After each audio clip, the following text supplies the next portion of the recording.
APR Group, 2 and 3 BHK premium apartments at Patancheru. Comfortable pricing, GHMC and RERA approved.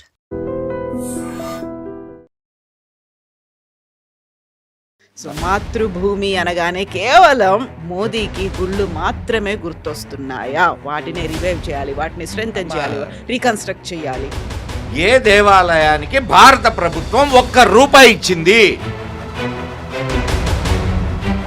Major గుళ్ళ గురించి మాట్లాడుతున్నాం. చాలా వరకు శిథిలావస్థలో ఉన్నాయి. ధూపదీప నైవేద్యాలు లేకుండా ఉన్నటువంటి దేవాలయాలు ఉన్నాయి.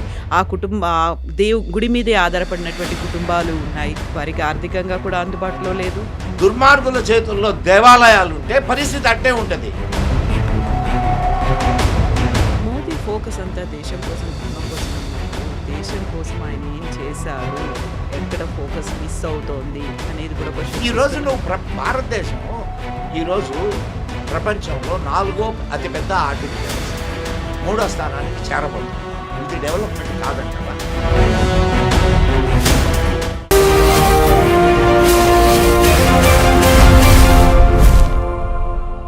నమస్తే, నేను Kavitha. Welcome to I dream. ప్రధానమంత్రి నరేంద్ర మోదీ మొదటగా అయోధ్య, ఆ తర్వాత ఉజ్జయిన్ మహాకాల్, ఇప్పుడు లేటెస్ట్గా సోమనాథ్ మందిర్. కేవలం దేవాలయాల మీదనే ఫోకస్ పెట్టారా? దేవాలయాలకు పెట్టే ఖర్చుతో ఇక్కడ బడులని లేకపోతే హాస్పిటల్స్ని కట్టించవచ్చు, అక్కడ ఉన్నటువంటి పేదలకి హెల్ప్ చేయొచ్చు. వీటన్నిటి మీద ఎందుకని ఫోకస్ పెట్టట్లేదు? ఏమన్నా అంటే దేశం కోసం, ధర్మం కోసం అంటూ కేవలం ధార్మిక సంస్థలకి, దేవాలయాలకి మాత్రమే ఫోకస్ ఎందుకని పెడుతున్నారు? మనతో పాటుగా ఉన్నారు ప్రముఖ జాతీయవాది మదన్ గుప్తా గారు. నమస్కారం అండి. నమస్తే. సదా వత్సలే మాతృభూమి. సో మాతృభూమి అనగానే కేవలం మోదీకి గుళ్ళు మాత్రమే గుర్తొస్తున్నాయా? వాటిని రివైవ్ చేయాలి, వాటిని స్ట్రెంథెన్ చేయాలి, రీకన్స్ట్రక్ట్ చేయాలి. చాలా మంచి ప్రశ్న వేసావమ్మా. ఏ దేవాలయానికి ₹1 ఇచ్చారో చెప్పమ్మా నాకు.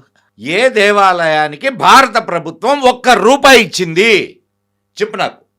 ఖర్చు పెట్టింది చెప్పు. కాకపోతే ఆయన మాత్రం ముఖ్య అతిథిగా ప్రధానమంత్రి హోదాలో వెళ్ళి దాన్ని హైలైట్ చేసి చూపించడం, భవ్య దివ్య నవ్య రామ మందిరం అనడం. ఎస్ దాని వెనుక ఉన్నటువంటి ఆలోచన మొట్టమొదట మనం అర్థం చేసుకోవాలా. You should know about the temple economy. ఈరోజు అయోధ్య నిర్మాణం జరిగిన తర్వాత అయోధ్యకు గవర్నమెంట్ ఒక్కటే ₹1 ఇచ్చిందమ్మా. తెలుసా నీకు? అయోధ్య నిర్మాణానికి గవర్నమెంట్ ₹1 ఇచ్చింది. డొనేషన్స్ స్వీకరిస్తున్నారు కాబట్టి ప్రభుత్వం తరఫున ₹1 వెళ్ళిందా? అంతే. ప్రతి ఇటుక భారతీయ హిందువుల యొక్క కాంట్రిబ్యూషన్, ప్రతి అంగుళం భారతీయ సనాతనుల యొక్క కాంట్రిబ్యూషన్. ఏమాత్రం అడిగే హక్కు ప్రభుత్వానికి లేదు. ఇదే కాదు, సోమనాథ్ దేవాలయం కూడా నాడు నెహ్రూ ఇవ్వలేదు, నేడు మోడీ ఇవ్వలేదు. కాకపోతే నెహ్రూని మీరు తిడుతున్నారు, మోదీని మాత్రం ఎందుకు మెచ్చుకుంటున్నారు? మోదీ ఆలయాల పట్ల శ్రద్ధ చూపిస్తున్నాడు, ధర్మం పట్ల శ్రద్ధ చూపిస్తున్నాడు. దాని వెనుక ఉన్నటువంటి ఆర్థిక వ్యవస్థను మోడీ గుర్తించాడు. ఎంత ఆర్థిక వ్యవస్థ దాన్ని చుట్టుకొని ఉందో. ఈరోజు నువ్వు అయోధ్య వెళ్ళొచ్చావమ్మా? వెళ్ళావా? వెళ్ళాను. ఎన్నిసార్లు వెళ్ళావు? ఒకేసారి అప్పుడే ఫస్ట్ ఫ్లోర్లో ఉన్నటువంటి దాన్ని ఓపెనింగ్ చేస్తున్నారు, మోదీ వస్తున్నారు అంటే ఒక వారం రోజుల ముందు వెళ్ళి వచ్చాను. అది కవర్ చేయడానికి. సరే, కవర్ చేయడానికి వెళ్ళినా, దేనికి వెళ్ళినా నువ్వు చూసావు. ఇది కాదు, నీకు ఇక్కడి నుంచి వెళ్ళడానికి, అక్కడి నుంచి రావడానికి, నువ్వు అక్కడ ఉండడానికి ఎంత ఖర్చు అయి ఉంటుంది? నీకు కానీ నీ సంస్థకు కానీ ఎంత ఖర్చు అయి ఉంటుంది? ఉంది. 5 రోజులు ఉన్నాం కాబట్టి మేము 4 కలిసి వెళ్ళాము. అయి ఉంటుంది 1 lakh వరకు. 1 lakh వరకు. దేనికోసం వెళ్ళావు? అక్కడ ఉన్నవన్నీ చూపించడానికి. రామ మందిరానికి నువ్వేమన్నా ₹1 ఇచ్చావా? ఫ్యామిలీ ఆ ₹1,00,000 ఎక్కడికి వెళ్ళింది? ఆ ₹1,00,000 ఎక్కడికి వెళ్ళింది? నువ్వు విమానంలోనో, బస్సులోనో, వివిధ సంస్థలకు వెళ్ళింది. దానికి ఖర్చు అయ్యే పెట్రోల్ మీద ట్యాక్సులు గవర్నమెంట్కి వస్తాయి. అక్కడ నువ్వు హోటళ్లలో ఉన్నావు, అక్కడ తిన్నావు, అక్కడ ఉండేటటువంటి ప్రజలకు ఆ డబ్బులు డిస్ట్రిబ్యూట్ అవుతాయి. తర్వాత దాని మీద వచ్చే ట్యాక్సులు గవర్నమెంట్కి వెళ్తాయి. ఇదంతా ఎకానమీ కాదు. నువ్వు ఎందుకమ్మా మొన్న మహాకుంభ్ జరిగింది కదా. అవును. ఆ? ఎంతమంది విజిట్ చేశారు మహాకుంభ్కి? కోట్లలో వచ్చారు. దాదాపు 60 కోట్లని అట్లా. అంచనా వేస్తున్నారు. 60 కోట్ల మంది ఒక ప్రదేశాన్ని విజిట్ చేస్తే ఎంత రెవెన్యూ సర్క్యులేట్ అయి ఉంటుంది హ్మ్. చెప్పు, ఎంత రెవెన్యూ? సో లక్షల కోట్లలో. సో దీన్ని నువ్వు ఆధ్యాత్మికంగా చూస్తే మోడీ దండం పెట్టాడు, హ్మ్. ఆర్థికంగా చూస్తే దేశానికి ఎంత లాభం చేశాడు? అదంతా పరోక్షంగా అవుతుంది. ప్రత్యక్షంగా ఎందుకు చేయలేకపోతున్నారు? ప్రత్యక్షంగా ప్రత్యక్షంగా అక్కడ హాస్పిటల్స్ కట్టించవచ్చు, అక్కడ బళ్ళు ఉన్నాయి. కట్టించుకోవచ్చు, అక్కడ వాళ్ళకి కట్టించు. Life style development. కట్టించమ్మా, నీ డబ్బులతో కట్టించు, ఏది గవర్నమెంట్ డబ్బులతో కట్టించు. నా డబ్బులతో కట్టించమని చెప్పడానికి నువ్వెవరు? ఎస్, నేను కట్టించేటప్పుడు నేను కట్టిస్తా. ఇంతకుముందు పుణ్యక్షేత్రాల్లో సత్రాలు లేవా? తెలుసా? సత్రాలు ఉండే ఉన్నాయి. ఈనాటికి ఉన్నాయా? ఉన్నాయి. మరి అక్కడికి వెళ్ళిన వాళ్ళకి వసతి గృహాలు ఇస్తున్నారా లేదా? అక్కడికి వెళ్ళినటువంటి వాళ్ళకి అనేక సౌకర్యాలు, రోజు అన్నం పెడుతున్నారా లేదా? మేజర్ గుళ్ళల్లో రోజు అన్నదానం జరుగుద్ది. మేజర్ గుళ్ళ గురించి మాట్లాడుకున్నాం. చాలా వరకు శిథిలావస్థలో ఉన్నాయి. ధూపదీప నైవేద్యాలు లేకుండా ఉన్నటువంటి దేవాలయాలు ఉన్నాయి.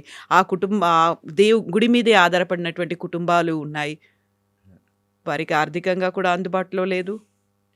దుర్మార్గులు పరిపాలిస్తూ ఉంటే, దుర్మార్గుల చేతుల్లో దేవాలయాలు ఉంటే పరిస్థితి అట్టే ఉంటుంది. చెల్లై కమిషన్ ఒక రిపోర్ట్ ఇచ్చింది. దాని ప్రకారం ఏబిసి అని చెప్పి 3 రకాలుగా కేటగిరీస్ చేశారు. సి కేటగిరీ 5 లక్షల వార్షిక ఆదాయం ఉండే వాటి మీద ప్రభుత్వం ఆధిపత్యం చేయాల్సిన అవసరం లేదని రిపోర్ట్ ఇచ్చింది. కానీ ఈ దుర్మార్గులు ఏం చేశారో తెలుసా? ఒక 10 గుళ్ళని 5 లక్షలు వచ్చేటటువంటి 5 లక్షల లోపు ఉండేటటువంటి ఆ చుట్టుపక్కల ఉండే 10 గుళ్ళని ఒక గ్రూప్ చేసి పెత్తనం చలాయించడం మొదలుపెట్టారు. అంటే దాన్ని ఆ 10 గుళ్ళని కలిపి ఒక గుడిగానే కన్సిడర్ చేస్తారు. దానికి ఒక ఈఓ, ఆడికి 1 లక్ష రూపాయల శాలరీ, ఆడు ఒక గుమస్తాను పెడతాడు, వాడికి 30,000 శాలరీ. కానీ రోజు ధూపదీప నైవేద్యాలు చేసేటటువంటి ఒక పూజారికి 3,000 శాలరీ. సిగ్గుందమ్మా వీళ్ళకి. నా దేవుడు సొమ్ము తింటూ నా దేవుడికి అర్చన చేసేటటువంటి వాళ్ళకి తిండికి గుడ్డకి కరువు, వాళ్ళ మీద అజమాయిషి చేసేటటువంటి ఈ దుర్మార్గులకి లక్షల శాలరీ. ఇది ప్రభుత్వం చేసేటటువంటి, మళ్ళా నా దేవుడి సొమ్ము కావాలా? నేనిచ్చే సొమ్మమ్మా ఇది. నేను నా దేవుడి కోసం ఇస్తున్నటువంటి సొమ్ము, కాబట్టి అడిగే హక్కు నాకుంది. దేవుడి కోసం సొమ్ము అనుకుంటున్నాము, ఇండివిజువల్గా ఇస్తున్నాము, భక్తితో ఇచ్చేది ఉంటుంది. కొన్నిసార్లు కోరికలు ఉంటాయి, లేకుంటే పాపభీతి అనేది ఉంటుంది. వీటన్నిటి ఏదైనా కానీ నేను నా హార్డ్ అండ్ మనీ నేను ఇస్తున్నానా లేదా? నా హార్డ్ అండ్ మనీ సద్వినియోగం కావాలని కోరుకోవడంలో తప్పేంటి? సద్వినియోగం అంటే ఎలా? దేవుడికే అన్ని ఆభరణాలు ఉండాలి, దేవుడికే అన్ని కిరీటాలు ఉండాలి, దేవాలయం తరఫున నువ్వు 100 కార్యక్రమాలు చెయ్యి, ధర్మ కార్యక్రమం ఒక్కటన్నా జరుగుతుందా దేవాలయం తరఫున? అది చేయించాల్సింది ఎవరు? గవర్నమెంట్ చేతిలో ఉంది కాబట్టి గవర్నమెంట్. నా దేవాలయం పేరుతో హాస్పిటళ్ళు నిర్మించు. అవి ఒక నిరుద్యోగ రాజకీయ నాయకులకి అడ్డాలుగా తయారైనవి నా దేవాలయాలు. పోనీ వాళ్ళు ఏమన్నా సత్పురుషులు వచ్చి ఆడు కూర్చుంటున్నారా అంటే ఒక్కొక్కడు దోపిడీదారుడు. ఒక దేవాలయం కాదమ్మా. నువ్వు ఈవెన్ ఇంతకు ముందుగా నువ్వే అన్నావు ఆయన ప్రమోట్ చేస్తున్నాడని. ఎవరు? మోదీ ప్రమోట్ చేస్తున్నాడు. దాని వెనుక మళ్ళా ఆర్థిక ప్రయోజనమే. మోడీ 2 విషయాల మీద కాన్సన్ట్రేట్ చేశాడమ్మా భారతదేశంలో. అంటే ఇంకా చాలా సాల్వ్ కావాల్సినటువంటి విషయాలు ఉన్నాయి. అవి మరి మోడీ చేస్తాడా, మోడీ తర్వాత వచ్చేవాళ్ళు చేస్తారా అనేది నాకు తెలీదు. కానీ మోడీ మాత్రం ప్రజెంట్ 2 విషయాల మీద ఆయన కాన్సన్ట్రేట్ చేశాడు. ఒకటి ఆర్థిక వ్యవస్థను బలోపేతం చేయడం, 2 రక్షణ రంగ వ్యవస్థను బలోపేతం చేయడం. ఈ 2 ఆయన చేశాడు. అండ్ మూడవది అంటే అది పూర్తిగా జరుగుతుంది అని నేను చెప్పలేను. కానీ సనాతనులకు, హిందువులకు ఒక హోప్నిచ్చాడు. నీ ధర్మాన్ని పాటించేవాడు చాలా ఆ, అభివృద్ధిని సాధించగలడు అనే ఒక హోప్నిచ్చాడు. అండ్ హిందువు మాట్లాడడానికి ఈరోజు కవిత కూర్చొని ప్రశ్నలు అడిగితే ఒక కామన్ మ్యాన్ సమాధానం చెప్పగలుగుతున్నాడు. నా హృదయాన్ని నేను ఆవిష్కరించగలుగుతున్నా. ఈ సోషల్ మీడియా రాకముందు పరిస్థితి ఏంది చెప్పమ్మా? ఎన్నేళ్ల నుంచి ఉన్నావు నువ్వు? 20 ఏళ్ళు అవుతుంది ఈ ఫీల్డ్. 20 ఏళ్ల నుంచి ఉన్నాను ఈ 20 ఫీల్డ్. ఏళ్ల నుంచి ఫీల్డ్లో ఉన్నావు. నువ్వు చూసావుగా, సోషల్ మీడియా రాకముందు నుంచి ఈ ఫీల్డ్లో ఉన్నావుగా. ఆనాడు ఒక హిందువు తన ఆవేదనను లేదా తన హృదయాన్ని ఆవిష్కరించడానికి ఏదైనా అవకాశం ఉండిందా? పత్రికలు అండ్ మాధ్యమాలు ఇవన్నీ కూడా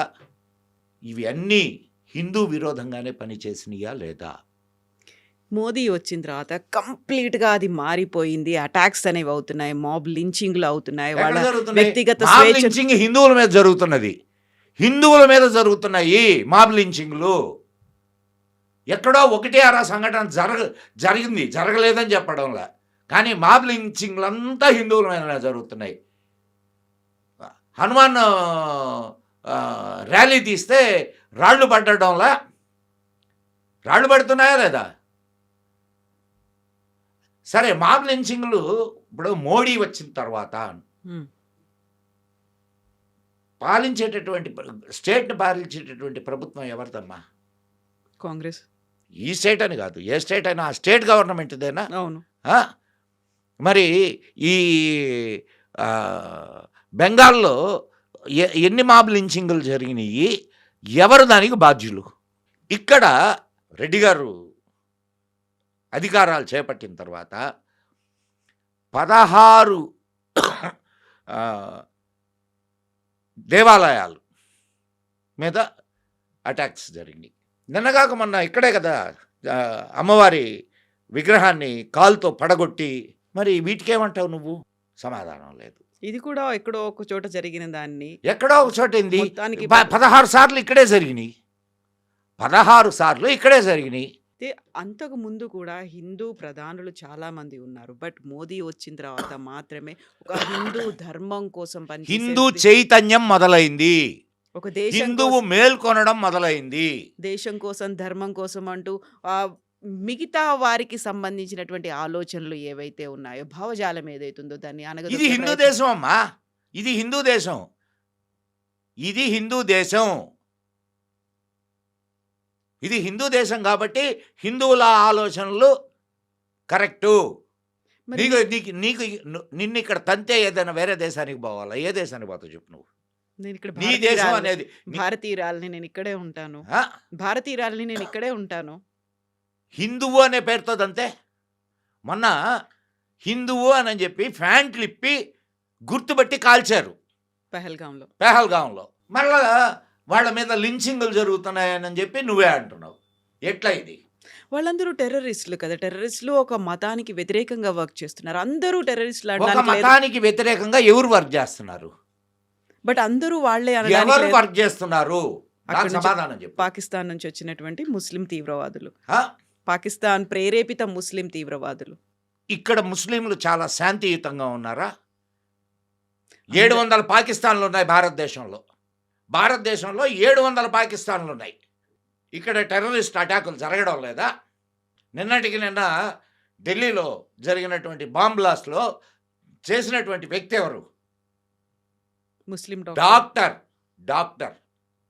సో స్లీపర్ సెల్స్ ప్రతి ఏరియాలో ఉన్నాయి. వాళ్ళను ప్రోత్సహించేటటువంటి వాళ్ళు ఎవరు?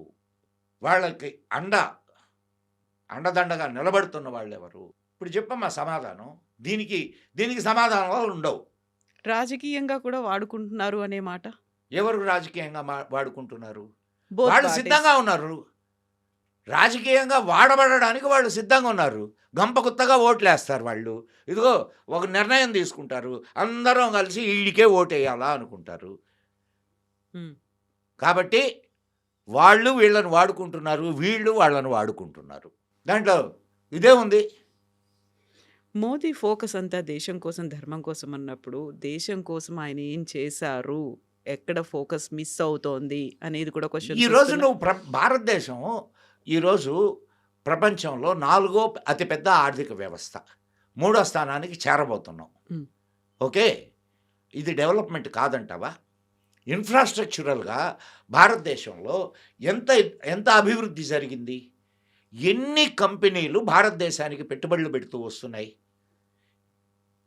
పెట్టుబడులు పెడుతూ వస్తూ ఉంటే, ఇక్కడ ఉత్పత్తి జరుగుతూ ఉంటే, ఇక్కడి నుంచి ప్రపంచం అంతా మన ఉత్పత్తులు వెళ్తూ ఉంటే, మరి ట్యాక్సులు అవి నీ దేశానికి రావా? ఇక్కడ ఉద్యోగాలు పెరగవా? పెరుగుతాయా పెరగవా అమ్మా?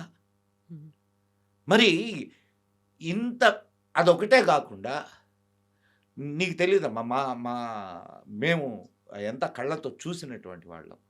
ఏదైనా బస్సులో కానీ కారులో కానీ పల్లెల్లో వెళుతూ ఉంటే ఉమ్, ఆడవాళ్ళు టక్కన లేచి నిలబడేవాళ్ళమ్మా దారి పక్కన. అవును. వాష్రూమ్స్ అవి లేకపోవడం వల్ల. అది చాలా చిన్న ఇష్యూగా, చాలా ఇదైన ఇష్యూగా కనిపించవచ్చు. కానీ ఎంత ఇబ్బందికరమైన విషయం ఆలోచించు ఒక అవును. ఆడపిల్లగా. అవును. ఆ? మరి ఇంటింటికి వాష్రూమ్స్ ఇచ్చారు, కరెక్ట్ కాదు. అవునా కాదమ్మా? పరిశుభ్రత నేర్పించాడు. నువ్వు ఇంతకుముందు ఉమ్, నేను ఎక్కడో ఎందుకు ఇదే సిటీలో బస్ స్టాండ్కి వెళ్ళినా, రైల్వే స్టేషన్కి వెళ్ళినా, ఎక్కడికి వెళ్ళినా మొత్తం గోడలన్నీ ఆ, మన ఉమ్మి వరకు. పాన్తో ఉమ్మేసి ఉండేవాళ్ళు గోడలన్నీ. నువ్వు ఇప్పుడు చూడు ఎంత శుభ్రంగా ఉంటున్నాయో. అవునా కాదా? ఇదంతా మార్పు కాదు. సో మానసికంగా చిన్న పిల్లలమ్మా, వాళ్ళు తిన్నటువంటి చాక్లెట్ తీసి డస్ట్బిన్ ఎక్కడుందో ఎతుకుతున్నారు. మనం ఈ విషయాల గురించి, ఇవి చాలా చిన్నగా ఉంటాయి, లేకపోతే సెన్సిటివ్ అంశాలు, ఫోకస్ పెట్టాల్సిన పెద్ద అంశాలు చాలా ఉన్నాయి అనుకున్నప్పుడు అమెరికా పెద్దవి ఏమున్నాయి చెప్పు నాకు. సో అమెరికాకి మనం లొంగిపోయి ఉన్నాము. మోదీ ప్రాపర్గా వర్క్ చేయట్లేడు, ఆయన బెదిరింపులకు లొంగిపోతున్నాడు, ఎక్కడ లొంగాడు? ఆయన సంతోష ఎక్కడ- పెట్టాలని చూసే ఎక్కడ ప్రయత్నాల్లో లొంగాడు? ఆయన ఉన్నాడు. ఫోన్ చేయరా మొర్రో అంటే కూడా ఫోన్ చేయడంలా. ఫోన్ చేయరా మొర్రో అంటే కూడా ఫోన్ చేయడంలా. నువ్వు రా వచ్చి కూర్చో అంటే వెళ్ళడంలా. ఇంకా లొంగినట్టెట్ట? పోనీ మన దేశ ప్రపంచంలో లొంగని వ్యక్తి ఎవరైనా ఉన్నారంటే మోడీ ఒక్కడే. నిన్న వాళ్ళ మంత్రి ఒక ఆయన అవును చెప్పారు. చెప్పాడు, ఫోన్ చేయమని వారం రోజుల నుంచి కోరుతుంటే, వారంలో దీన్ని ఇది ట్రేడ్ డీల్ కోసం. ట్రేడ్ డీల్ అయిపోతుంది, ఆయన ఒకసారి ఫోన్ చేయమంటే ఆయన ఫోన్లో దొరకడం లేదు అని. బట్ దాన్ని మన భారతదేశం కూడా ఖండించింది, అవన్నీ కూడా కాదు అనే దాంట్లో. సో యాక్సెప్ట్ చేయలేదు, ముందే యాక్సెప్ట్ చేయలేదు, ఫోన్ ఇప్పుడు చేయలేదు అనే నీకు నేపథ్యం. ఒక్క విషయం అమ్మా, ఆ, ఇది విదేశాంగ వ్యవహారాలు ఉంటాయి. విదేశాంగ వ్యవహారాల్లో చాలా ఆచితూచి అడుగు వేయాల. భవిష్యత్ తరాల కోసం కూడా ఉపయోగపడాలి. నీ దేశ ప్రయోజనాన్ని తాకట్టు పెట్టకూడదు. నీ దేశ ప్రయోజనాలు ఇప్పుడు రష్యా నుంచి నువ్వు ఆయిల్ కొనొద్దని అన్నావు. ఉమ్, రష్యా ఇచ్చే రేటుకు నువ్వు ఉమ్, అవునా కదా? నువ్వు ఇస్తే ఎందుకు కొంటావు? అవును. సో రష్యా నా ప్రయోజనాలను కాపాడుతుంది, సో రష్యా కొంటాం. ఒక్కటే గుర్తుపెట్టుకోమ్మా, శాశ్వత మిత్రులు శాశ్వత శత్రువులు ఎవరు ఉండడు. 1962 వార్ జరిగినప్పుడు రష్యాని మనం సహాయం అడిగాం. రష్యా చెప్పిన సమాధానం ఏందో తెలుసా? చైనాతో వార్ జరిగినప్పుడు, you are my friend but China is my brother, um, so I can't help you. ఆ టైంలో అమెరికా సహాయం చేసింది. సో 60 ఏళ్ళు గడిచేసరికి అవన్నీ మారిపోయాయి పరిస్థితి. సమయాన్ని బట్టి మిత్రుడు, సమయాన్ని బట్టి శత్రువు తయారవుతుంటారు. ఉమ్, అది గుర్తించగలగాల. నీ దేశ ప్రయోజనాలకు ప్రాధాన్యతనిచ్చి నువ్వు ముందుకు నడవాలా. ఇది రాజనీతి. ఇప్పుడు 60 సంవత్సరాలు అప్పుడెప్పుడో సహాయం చేశాడని ఇప్పుడు పోయి తలంచుకొని ఆడి దగ్గర నిలబడతావా? ఆడు ఎన్ని దేశాలను నాశనం చేశాడు? ఇప్పుడు జరుగుతున్నది కదా. అవును. ఇప్పుడు ఇరాన్ మీద కాన్సన్ట్రేషను, వెనిజులా అయిపోయింది, ఇరాన్ మీదకి వచ్చాడు. అటు ఇదైపోయింది, ఏది మన రష్యా ఉక్రెయిన్ అయిపోయింది, వెనిజులా అయిపోయింది. వాడిని నువ్వు ఎట్లా నమ్ముతావు? జస్ట్ నీకు ప్రయోజనం ఏదైనా ఉంటే వెళ్ళు, ఉమ్. నేను నీ మీద 500% వేస్తాను, 50% నుంచి 500 వరకు పెంచు. ఏం చేశారు ఇప్పుడు? అక్కడికి పంపించే ఉత్పత్తులు వేరే దేశాలకు తరలిస్తున్నారు. వేరే దేశాల్లో మనకు ప్రపంచం అంతా మార్కెట్ ఉంటే అమెరికా ఒకటే మార్కెటా? ఉమ్. ఇప్పుడు ప్రపంచ మార్కెట్లలో భారతదేశం విస్తరిస్తూ ఉంది. మీరు మోదీకి ఎన్ని మార్కులు వేస్తారు? 100కి 100 వేస్తా. కంప్లీట్లీ సాటిస్ఫైడా? Completely satisfied. కొంచెం ఏ కోశాన కూడా ఈయన మీద డౌట్లో లేకుంటే ఇది ఇంకా చేయలేదు అనేటువంటి అనుమానాలు లేకపోతే చెయ్యలేదు కాదు, చెయ్యలేకపోవడానికి కారణాలు ఉంటాయి. చేయలేకపోవడానికి కారణాలు ఉంటాయి. ఏ ప్రధాని 20 గంటలు పనిచేస్తున్నాడమ్మా? అవన్నీ కూడా ఫోటో యాప్ల కోసం చేస్తున్నారు, లేకుంటే సోషల్ మీడియాలో ప్రమోషన్ కోసం, కెమెరాల కోసం చేస్తున్నారు అని. పోనీ నువ్వు రైట్, దానికోసమే చేస్తున్నాడు అనుకుందాం. దానికోసం 20 గంటలు మేల్కొని ఉండాలనా? ఎంతెంత వర్క్ జరుగుతుందో మీకు ఆయనకు దగ్గరలో పనిచేసేటటువంటి అధికారులను అడిగితే తెలుస్తుంది. నిద్రపోనిడు ఎవరిని. సో పోనీ కరప్టెడా? నా కావుగా నా కానేదుగా అన్నాడు కదా. కరప్టెడా? కాదు. ఆయన ఈరోజు నువ్వు ఓటు వేయకపోతే నా సంచి వేసుకొని నేను వెళ్ళిపోతాను అంటున్నాడు. అదే పాత ప్రధానులు ఎంతెంత సంపాదించుకున్నారో అందరికీ తెలుసు. రాష్ట్రపతులు వాళ్ళ రాష్ట్రపతి భవనాన్ని ఇచ్చేసేటప్పుడు, ఖాళీ చేసేటప్పుడు మొత్తం ఫర్నిచర్ అంతా ఎత్తుకుపోయినటువంటి వాళ్ళు ఉన్నారు. అమ్మ, మనకు పోనీ ఇంత అభివృద్ధి 75 సంవత్సరాల్లో చూసామా? ఇంత అభివృద్ధి 75 సంవత్సరాలలో చూసామా? ఆర్థిక అభివృద్ధి, ఆర్థిక అభివృద్ధి కానీ లేదు, హిందూ ధర్మం గురించి కానీ. దాన్ని కూడా ఇప్పుడు ఒక అంశంగా తీసుకున్నావుగా నువ్వు. హిందూ ధర్మం గురించి మనం స్టార్ట్ చేసిందే మోదీ ఫోకస్ అంతా దాని మీదే ఉందా? దేశం కోసం, ధర్మం కోసంతోనే ఉందా? ఈ రోజు నేను మాట్లాడుతున్నాను అని అంటే జస్ట్ బికాస్ ఆఫ్ మోడీ. నాకు ఒక యూట్యూబ్ ఛానల్ ఉందమ్మా, మదన్ గుప్తా. దానికి మంచి రెప్యుటేషనే ఉంది. కానీ ఎవరికి తెలియని విషయం ఏంటంటే, అంతకుముందు కూడా భారతీయులోనే ఒక యూట్యూబ్ ఛానల్ ఉండేది. దాన్ని హ్యాక్ చేశారు.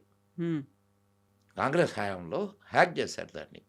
మళ్ళా ఇప్పుడు డబుల్ స్పీడ్తో వ్యవహారం నడుస్తుంది. రివైవ్ చేసుకొని దూసుకెళ్తున్నారా? నేను అంటున్నది ఏంటంటే, మంచి ప్రధానులు లేరని నేను చెప్పట్లే. కానీ ఇప్పటి వరకు మనకు వచ్చిన ప్రధానుల్లో ది బెస్ట్ ప్రధాని Narendra Modi. He has a vision.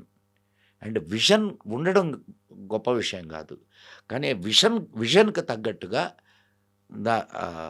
వర్క్ని ఇది చేస్తున్నాడు. Execution, that is more important.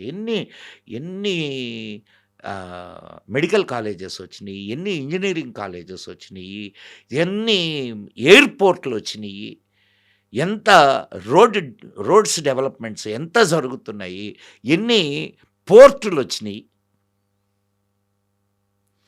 So ఇంత డెవలప్మెంట్ జరుగుతూ ఉంటే మనం 4 గోడల మధ్య కూర్చొని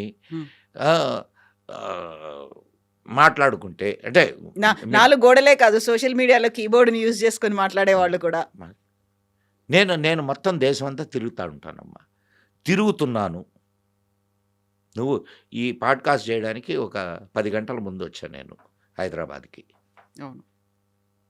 సో నేను కళ్ళతో చూస్తున్నా, జరుగుతున్న డెవలప్మెంట్ చూస్తున్నాను. అండ్ అతి సన్నిహితంగా ఉండేవాళ్ళు చెప్తున్నటువంటి విషయాలు వింటున్నా. సో ఆ డెవలప్మెంట్ మీ దృక్కోణంతో మీరు చూస్తున్నారు, మిగతా వాళ్ళు వాళ్ళ పర్సెప్షన్తో వాళ్ళు చూస్తున్నారు. వాళ్ళు చూసి మాట్లాడితే నాకు అభ్యంతరమే లేదు. చూడకుండా మాట్లాడుతున్నారు. వాళ్ళు చూసి మాట్లాడితే నాకు అభ్యంతరమే లేదు. వాళ్ళు సోషల్ మీడియాలో మాట్లాడుతుంటేనే. నేను చూసి మాట్లాడుతున్నాను. నేను చెప్తున్నాను కదా, నేను నూక్ అండ్ కార్నర్స్కి వెళ్ళొచ్చాను భారతదేశంలో. మోడీ గారు రాకముందు వెళ్ళొచ్చాను, మోడీ గారు వచ్చిన తర్వాత వెళ్ళొచ్చాను. I know the difference. మనం ఇంకా బోల్డ్ అనే విషయాలు ఉన్నాయి, వాటన్నిటి గురించి కూడా మళ్ళీ మాట్లాడుకుందాం. థ్యాంక్ యూ సో మచ్ అండి. Thank you. జై హింద్, జై మా భారతి. జై హింద్.